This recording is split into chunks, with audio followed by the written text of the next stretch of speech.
Pak, saya mau cerita Bapak Ibu sekalian. Ini bagi pengalaman saja. Pengalaman macam-macam aneh-aneh selama 20 tahun ini jadi dokter, apalagi 15 tahun jadi dokter spesialis naturopati. Ya. Kemarin saya didatangi oleh seorang pasien ibu-ibu sakit diabetes. Tetapi yang membuat beliau datang ke klinik saya karena sudah banyak terjadi komplikasi. Salah satu komplikasi ini namanya gangren diabetik, Pak. Bapak Ibu tahu gangren diabetik itu apa? Luka, Pak. Ada luka membusuk.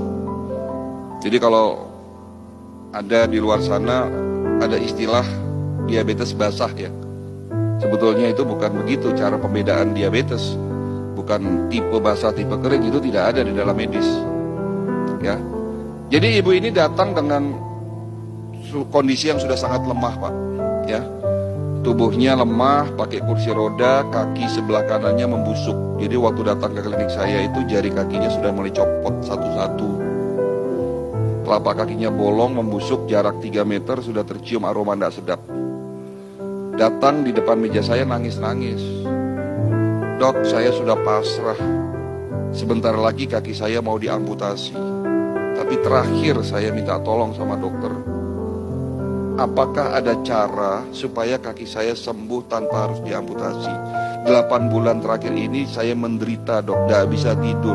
Ini menjelang malam itu cekot-cekot rasa kaki saya. Kaki saya ini sudah nggak bisa, Bapak bisa bayangkan lah.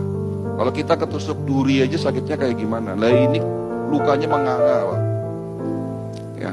Padahal sudah berobat dan sakit diabetesnya sudah 10 tahun. Dan ibu ini rutin minum obat. Saya tidak pernah minum obat selama 10 tahun. Tetapi kenapa, dok? 1 tahun, 2 tahun terakhir ini tubuh saya semakin melemah. Gula darah saya tidak turun-turun, padahal sudah minum obat, sudah sesuai ikuti anjuran dokter. Bahkan banyak organ dalam tubuh saya ini rusak. Apa yang bisa saya lakukan dengan kondisi seperti itu, Pak? Nah, inilah peran dari pengobatan holistik. Kita tetap ikhtiar, kita tetap bantu mereka yang sakit, yang sudah begitu hopeless. Ya, sebelum saya memberikan satu resep obat, sebelum saya memberikan pengobatan, prosedur protap di klinik kami, kita harus melakukan medical check up. Tetapi berbeda dengan medical check up yang ada di rumah sakit, Bapak Ibu sekalian. Medical check up di klinik kami dengan konsep holistik, dengan alat-alat yang ada di dalam bidang kedokteran holistik.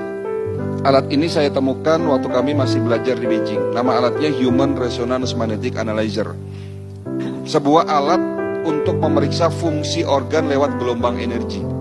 Alat ini saya bilang cukup canggih, Pak. Ya, hanya 10 menit dapat mendeteksi 250 parameter pemeriksaan. Itu kalau di print semua 30 lembar, Pak. Dari ujung kepala sampai ujung kaki. Dengan alat ini saya melakukan pemeriksaan kepada ibu tadi, dan hasilnya jantungnya membengkak, pankreasnya rusak, fungsi ginjalnya tinggal 40%, banyak pembuluh darah yang tersumbat, radikal bebasnya sangat tinggi. Jadi salah satu kelebihan dari alat ini mampu mendeteksi adanya radikal bebas. Ya. Dan ini semua terjadi akibat apa? Akibat gaya hidup beliau yang salah. Apa itu? Ada 3 yang saya simpulkan salah. Pertama, beliau suka tidur larut malam. Mereka yang kebiasaan tidur di atas jam 11 malam, tubuhnya akan lemah. Kenapa? Karena jam 11 sampai dengan jam 1 malam, di saat kita tidur pulas, ada bagian tubuh, ada organ tubuh yang namanya liver, hati, itu melakukan bersih-bersih, Pak. Detox istilahnya. Liver memiliki 500 fungsi. 500 fungsi, Pak. Jadi organ yang paling berat kerjanya adalah liver, Pak. Kalau jantung 1 fungsi, Pak, mompa darah, selesai. Ginjal punya 2 fungsi, tetapi liver memiliki 500 fungsi. Dari salah satu fungsi itu ada yang namanya fungsi detoksifikasi. Apa itu? Membersihkan tubuh kita dari sisa-sisa metabolisme yang bisa berpotensi terjadinya oksidasi dan terbentuk radikal bebas. Kapan waktunya liver bersih-bersih? Jam 11 sampai dengan jam 1 malam di saat tidur pulas. Nah, kalau Bapak Ibu pada jam itu tidak tidur, apa yang terjadi? Liver tidak bisa melakukan tugasnya bersih-bersih, pada akhirnya metabolismenya terganggu. Karena apa? Karena terjadinya oksidasi yang tidak dapat dinetralisir oleh tubuhnya. Jadi karena gaya hidupnya ini salah, sering tidur larut malam, ya lama-lama radikal bebas terbentuk. Gaya hidup kedua yang beliau akui salah, beliau suka makan malam. Nah, mereka yang kebiasaan makan kurang dari 4 jam sebelum tidur malam, apapun yang dimakan akan banyak menjadi sampah di dalam usus besarnya. Jika sampah terlalu banyak di dalam usus besar kita, berpotensi terjadinya oksidasi. Cerita oksidasi lagi. Dan jika oksidasi ini tidak diimbangi dengan antioksidan dan tidak dapat dinetralisir oleh tubuhnya, terbentuk yang namanya radikal bebas. Kan begitu ceritanya.